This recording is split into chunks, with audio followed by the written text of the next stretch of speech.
بسم الله الرحمن الرحيم الحمد لله والسلام على رسول الله أما بعد. Question says امرأة تزوجت من رجل ثم طلقها ولم تنجب له ثم تزوجت من آخر وأنجبت له فهل بنات المرأة محرمات على الزوج الأول وهو محرم لهن. Question states there's a woman who got married to a man, and then afterwards the man divorced her. The marriage didn't last. There was a divorce, and this woman she didn't have any children by this man. He got divorced. They got separated without any children. Then the woman decided to remarry. She remarried another man, and she bore that new man children. So the question is, the daughters of this woman, are they considered mahrams? Are they unlawful? They cannot get married to the previous husband, the ex-husband. Can the ex-husband marry the daughters of this woman who had daughters from another man, from a second man? And is he a mahram for them? Can the rulings of a mahram apply vice versa? The answer says, نعم هو محرم لهن لأنه كان زوج أمهن.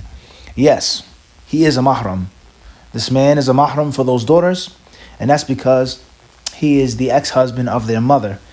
فما دام أنه دخل بأمهن فهو محرم لهن. As long as he married the mother, he consummated the marriage, then he is a mahram for those girls. ولا يجوز له أن يتزوج منهن. قال الله وربائبكم اللاتي في حجوركم من نسائكم اللاتي دخلتم بهن.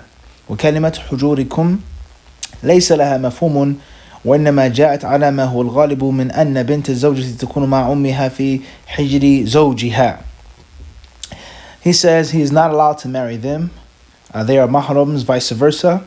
Allah Azza wa Jal, He said, Surah An-Nisa, verse 23, speaking about the women that men are not allowed to marry, talking about the mahrams and women that cannot be married by men.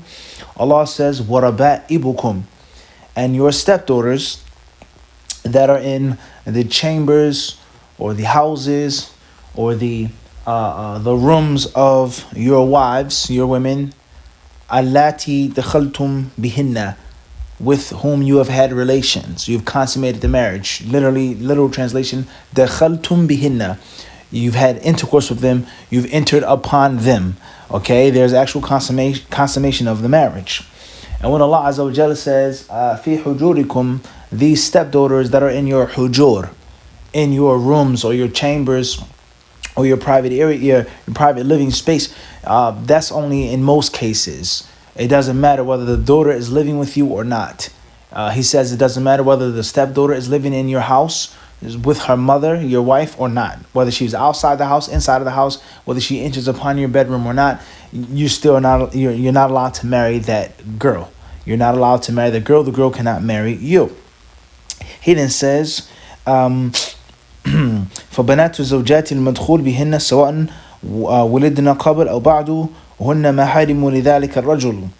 He says these girls cannot marry the man cannot marry those girls, whether they were married before him or after him.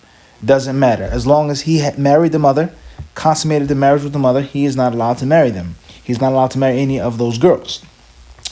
The Mufti, he then says, وَإِنَّمَا لَا يَحْرُمْنَ عَلَيْهِ إِذَا لَمْ يَدْخُلْ بِأُمِّهِنَّ كَمَا قال الله فإن لم تكونوا دخلتم بهن فلا جناح عليكم يعني أن تنكحوهن لأنهن أجنبيات. The only time or the only instance in which a man could marry the daughters of his ex-wife, if the man had not consummated the marriage with the mother. If the man had not consummated the marriage with the mother, then he could marry one of those daughters. He would not be their mahram, they would not be his mahram, etc. As Allah Azza wa Jalla says, and if you have not consummated the marriage, فَإِذْ لَمْ تَكُونُوا دَخَلْتُمْ بِهِنَّ, if you've not had intercourse with them, فَلَا جُنَاحَ عَلَيْكُمْ, then there's no sin upon you. There's no sin upon you to marry them because they are ajnabis. They're strange foreign women to you. There's no relations, blood relations, marital relations, etc. وأما إذا حصل دخول بالأم فإن البنت تكون محرمة أو محرمة عليه ويكون هو محرما لها. As far as if the man consummated the marriage and even if he divorced her, he is never allowed to marry those girls. Those girls are never allowed to marry him, and he is a mahram for her. In other words, all of the rulings of him seeing them uncovered, being alone with them, traveling with them, so on and so forth apply, even though he's divorced from the mother. Obviously, and that's the end of the answer. And that fatwa was given by our Sheikh Abdul Muhsin Al-Abad Al-Badr, Hafidhullah, wa sallallahu sallam wa barak ala abdihi wa rasulihi nabina wa imamina Muhammad.